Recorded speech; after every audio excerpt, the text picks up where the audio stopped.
দেন লা ইলাহা ইল্লাল্লাহ মুহাম্মাদুর রাসূলুল্লাহ, কালিমা পড়ে মুসলমান হয়ে গেলেন। 6 মাস যাবত খুঁজি আমি লা ইলাহা ইল্লাল্লাহ মুহাম্মাদুর রাসূলুল্লাহ বের করতে পারি না, আছে কোথায়? লা ইলাহা ইল্লাল্লাহ মুহাম্মাদুর রাসূলুল্লাহ এটা লেখা যাবে কিনা? লা ইলাহা ইল্লাল্লাহ মুহাম্মাদুর রাসূলুল্লাহ বাক্যটা বলা যাবে, এটা কালেমা তয়্যিবা না।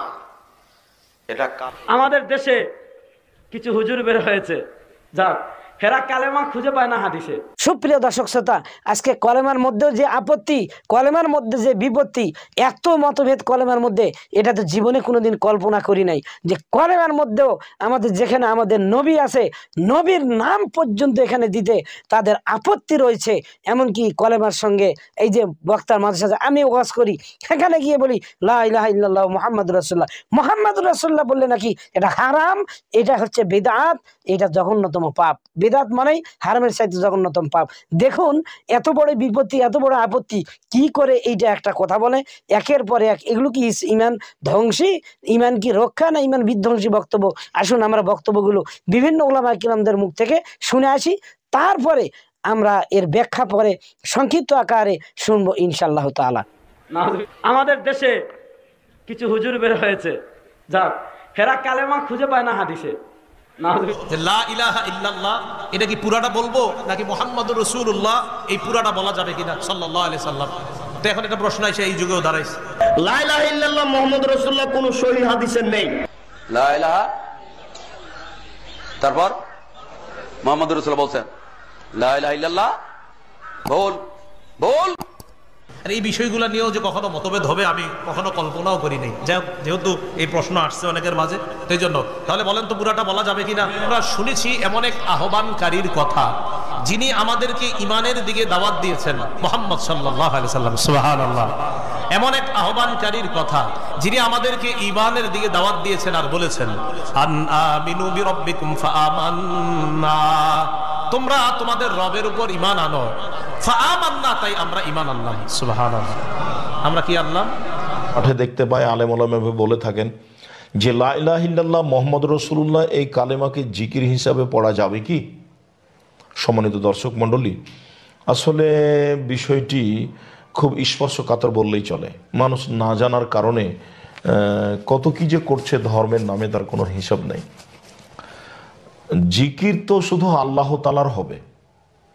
জিকির বলতে কাউকে স্মরণ করা, তো মানুষ তাসবিহ তাহলিল জিকির আজকার করে, আল্লাহকে ডাকে, কিন্তু মুহাম্মদ সাল্লাল্লাহু আলাইহি সাল্লামকে ডাকতে হবে, তার জিকির আজকার করতে হবে, এইটা কি কোনো শরীয়ত? যদি আমি লা ইলাহা ইল্লাল্লাহ মুহাম্মদ রাসূলুল্লাহ দুটাকে একসাথে জিকির হিসাবে পড়ি, তাহলে আল্লাহরও জিকির করা হলো, রাসূল সাল্লাল্লাহু আলাইহি সাল্লামের জিকির করা হলো। তাহলে কেমন হয়ে গেল? তাহলে জিকির করার ব্যাপারে তাসবিহ তাহলিল করা এবং আল্লাহকে ডাকার ব্যাপারে আল্লাহ এবং মুহাম্মদ কি একই? একজন হচ্ছেন সৃষ্টিকর্তা আর একজন হচ্ছেন সৃষ্টি বান্দা। সম্মানিত দর্শক মণ্ডলী, এটি একটা নেহায়াত অন্যায়, শরীয়তে একটা বিদাত, নাজায়েজ, হারাম কাজ যে রাসূল সাল্লাল্লাহু আলাইহি সাল্লামকে আল্লাহর সাথে সমান করে জিকির করতে হবে। আর এইভাবে কোথাও প্রমাণ হয়নি। লা ইলাহা ইল্লাল্লাহ মুহাম্মদ রাসূলুল্লাহ এটা হলো সাক্ষী হিসাবে যখন পেশ করবে তখন দুটাকে একসাথে বলা হবে। কেননা যখন অমুসলিম মুসলমান হয় তখন বলে আশহাদু আল্লা ইলাহা ইল্লাল্লাহ ওয়া আশহাদু আন্না মুহাম্মাদ রাসূলুল্লাহ, আমি সাক্ষ্য দিচ্ছি আল্লাহ ছাড়া কোনো মাবুদ নাই, আমি সাক্ষ্য দিচ্ছি মুহাম্মদ আল্লাহর রাসূল, তার বান্দা। তার মানে আল্লাহকে আমি এক আল্লাহ বলে মেনে নিলাম, আর নবীকে আমি আল্লাহর প্রেরিত নবী রাসূল হিসাবে মেনে নিলাম, তারই স্বীকৃতি দেওয়া। আল্লাহর মাখলুক চাই মানুষ হোক, আল্লাহর মাখলুক চাই জিন হোক, আল্লাহর মাখলুক চাই ফিরিস্তা হোক, এক কথায় বাদাস বুজুর্গ খুদা তুই কিসসা মুখতাসার, আল্লাহর মাখলুকের পরে আল্লাহর যত মাখলুকাত, সব মাখলুকাতের চেয়ে সেরা হলেন আমাদের নবী মুহাম্মদুর রাসূলুল্লাহ। আমাদের নবীর মর্যাদা কতটুকু? আল্লাহ বলেন ওয়া রাফা'না লাকা যিকরাক, আমার নবী আমি আপনার মর্যাদাকে বুলন্দ করেছি। কতটুকু বুলন্দ করেছি? ইদা যুকিরতু মাই, আল্লাহ বলেন, আল্লাহর হাবিব বলেন, শুনো, মানুষ যেখানে আল্লাহর স্মরণ করবে, যেখানে মানুষ কালেমায়ে তাওহীদ পড়বে, যেখানে মানুষ পড়বে লা ইলাহা ইল্লাল্লাহ। শুধু লা ইলাহা ইল্লাল্লাহ পড়লে তুমি মুসলমান হবে না। আল্লাহ বল হাবিব বলেন, আল্লাহ আমার আলোচনাকে এতটা সমুন্নত করেছেন যেখানে লা ইলাহা ইল্লাল্লাহ সাথে আছে মুহাম্মাদুর, বলেন না সাথে আছে মুহাম্মাদুর। এজন্য ইমাম তাবরানী রাহিমাহুল্লাহ মুজামুল কবির হাদিস এনেছেন, আল্লাহ নবী বলেন, মেরাজের রাতে আমি যখন জান্নাতে প্রবেশ করলাম, সুবহানাল্লাহ বলেন, আমি যখন জান্নাতে প্রবেশ করলাম, ফারাআইতু ফি বারিজাতিল জান্নাহ, আমি জান্নাতের দরজায় দেখতে পেলাম মাকতুবুন ফিহি লা ইলাহা ইল্লাল্লাহ মুহাম্মাদুর রাসূলুল্লাহ। আল্লাহ জান্নাতের যে সদর গেট রয়েছে, সেই সদর গেটে আল্লাহ কালিমায়ে তাইয়্যিবা লা ইলাহা ইল্লাল্লাহ মুহাম্মাদুর রাসূলুল্লাহ লিখে রেখেছে। আমাদের দেশে কিছু হুজুর বের হয়েছে, যাক হেরা কালেমা খুঁজে পায় না হাদিসে, নাউযুবিল্লাহ বলেন, হেরা কালেমা তাইয়্যিবা কি হাদিসে খুঁজে পায় না। আল্লাহ নবী বেহেশতের দরজায় গিয়ে দেখেন কালেমা লেখা, আর আমাদের দেশের বুঙ্গা মৌলবীরা কি হাদিসে কি কালেমা খুঁজে পায় না। আল্লাহ এদেরকে হেদায়েত দান করুক। সবচাইতে শ্রেষ্ঠ জিকির লা ইলাহা, এর চেয়ে শ্রেষ্ঠ জিকির আছে? কথা বলেন।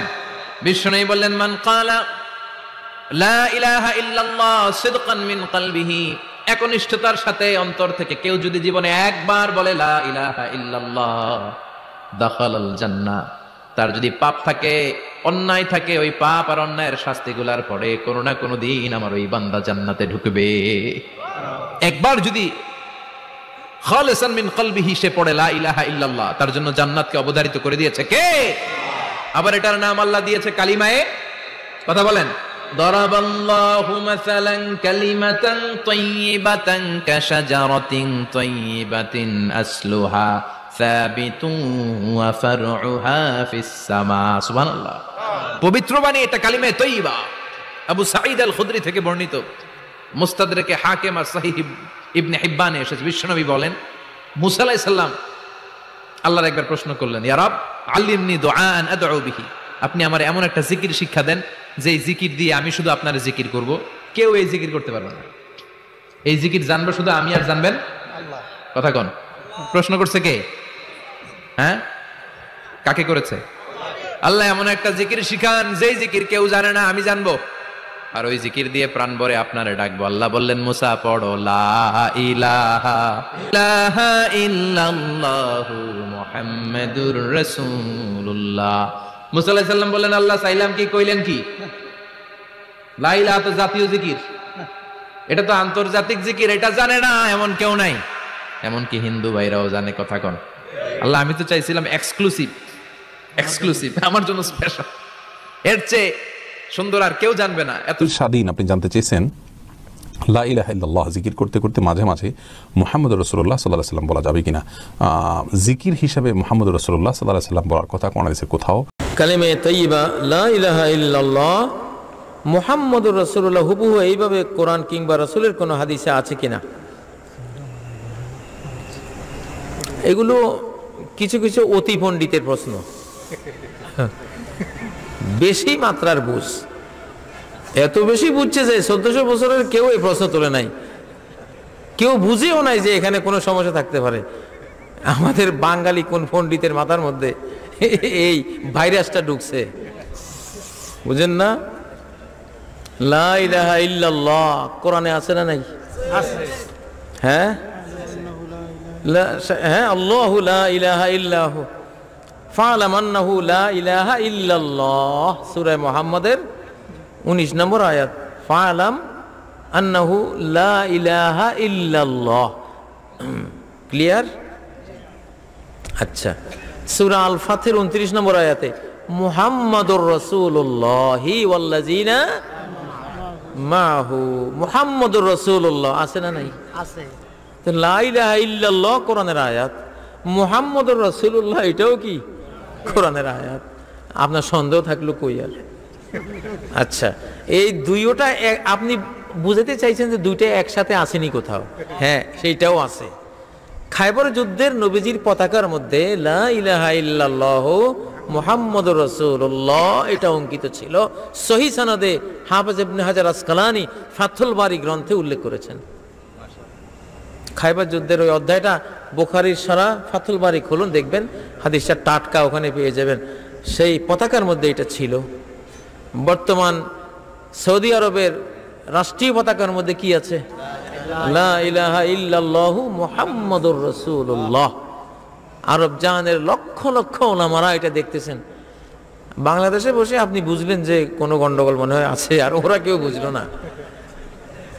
আসলে গন্ডগোল আপনার মাথার ভিতরে ঢুকছে। যিনি তিনি হয়তো প্রশ্নটা করেছেন ভালোর জন্য, হয়তো তিনি এটা বলেন না, কেউ কেউ বলে, উনি শুনলেন সেজন্য বললেন। যারা এটা বলে, আমি তাদেরকে বলছি, এখানকার কাউকে বলছি না, যারা এই কালেমা নিয়ে প্রশ্ন তোলে তাদের এই কালেমাতে কোনো প্রশ্ন নাই, কোনো ভাইরাস নাই। ভাইরাস হলো তাদের মাথার ভিতরে। এদের ব্রেনে স্ক্যানিং করা দরকার, নাকি ব্রেনের চিকিৎসা করা দরকার, কোনো সমস্যা নেই। লা ইলাহা ইল্লাল্লাহ মুহাম্মাদুর রাসূলুল্লাহ, এটা কালেমা তাইয়্যিবা, কালেমাতুল হক। কোন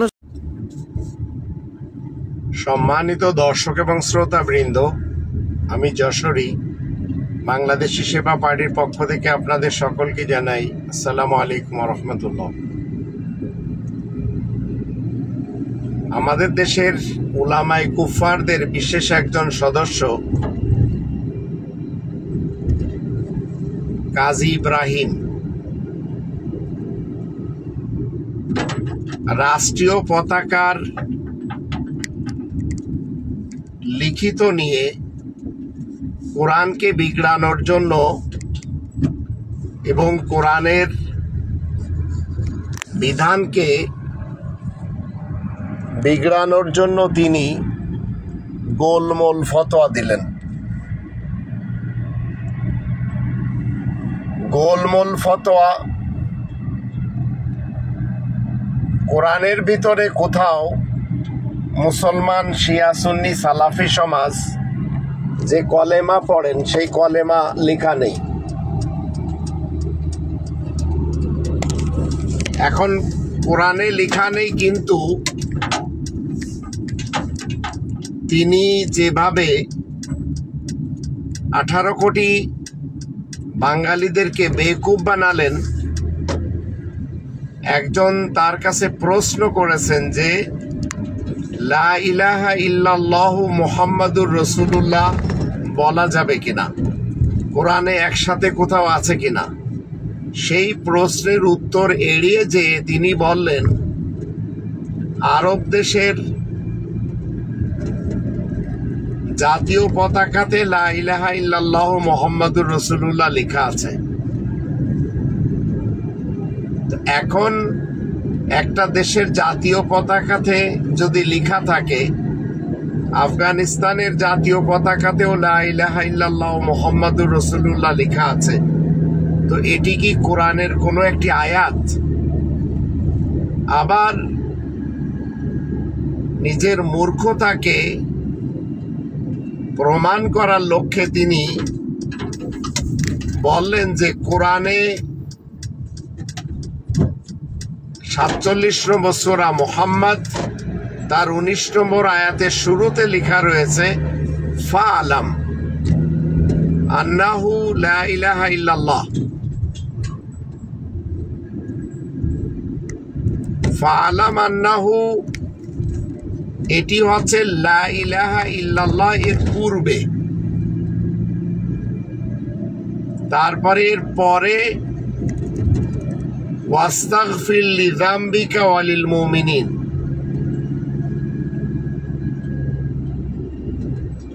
এখন পরে হচ্ছে ওয়াস্তাগফির লিযামবিক।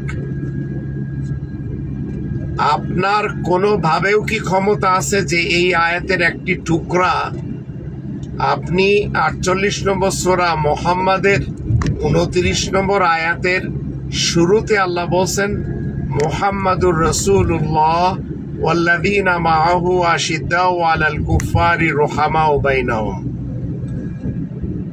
এই আয়াতের শুরু থেকে আপনি একটি টুকরা নিলেন, আবার আরেকটি আয়াতের শুরুর মাঝখান থেকে আরেকটি শব্দ নিলেন, বাক্য নিলেন। তো দুটো আয়াত থেকে দুটো বাক্য একসাথে করে আপনারা যদি মনে করেন যে এটি ইসলামের কলেমা, আর সৌদি আরবের পতাকাতে এবং আফগানিস্তানের পতাকাতে লেখা রয়েছে, তাই এটি কোরআনের আয়াত হয়ে গেল। তো এই ধরনের মূর্খতা আমাদের দেশের শিক্ষিত মানুষের প্রশ্নের উত্তর হতে পারে না, যা কিনা তিনি নিন্দুকের মতো হেসে খেলে ঠাট্টা বিদ্রুপ করে দিয়েছেন, যেটি তার মুখ থেকে আপনারা তার ভিডিও থেকে শুনলেন। মনে রাখবেন, কোরআনের মুহাম্মাদুর রাসূলুল্লাহ ভিন্ন, আর ইতিহাসের পাতায়, হাদিসের পাতায় মুহাম্মদ ইবনে আব্দুল্লাহ ভিন্ন। মুহাম্মদ ইবনে আব্দুল্লাহ যেমন হাদিসের পাতা থেকে উঠিয়ে কোরআনের পাতায় আনা যাবে না, তদ্রূপ কোরআনের পাতা থেকে মুহাম্মাদুর রাসূলুল্লাহ উঠিয়ে হাদিসের পাতায় বসানো যাবে না। এমনকি এই দুটি পৃথক জিনিস। একটি আরব ইতিহাসের একজন ব্যক্তির নাম, যা তার ফ্যামিলির লোকেরা দিয়েছে।